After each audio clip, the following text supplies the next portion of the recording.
On accueille Pierre Barbe. Bonjour. Bonjour. Vous êtes l'organisateur du Salon du Tourisme Mana qui se tiendra à partir de demain au Parc Chano.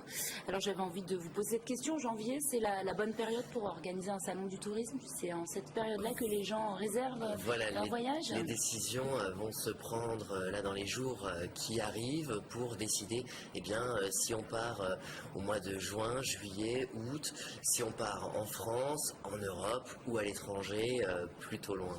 Alors, combien d'exposants seront présents? Qu'est-ce que vous proposez aux visiteurs? Il y a à peu près 160 exposants avec une offre pléthorique de destinations, une offre France évidemment, puisque la première destination des Français reste la France, et notamment la première destination des habitants de la région PACA, c'est la région PACA. Alors c'est ce que j'allais vous poser justement comme question. Les Marseillais préfèrent rester dans la région quand ils partent en vacances? Absolument, c'est leur destination numéro 1, avec des centres d'intérêt divers, que ce soit fêtes et festivals, puisque la région PACA dispose d'un large panel de festivals très connus et qui plaisent aux habitants, mais aussi avec des offres nature qui seront aussi présentes sur le salon, donc 100% nature pour les amoureux de randonnée pédestre, de cyclisme, d'escalade, beaucoup d'offres de loisirs pour des week-ends, évasion ou escapade. Il y a pas mal de Marseillais aussi qui aiment bien se rendre en Tunisie. Comment ça se passe depuis les événements? Écoutez, la Tunisie sera présente sur le salon. Les vols réguliers sont maintenus pour la Tunisie, pour les particuliers.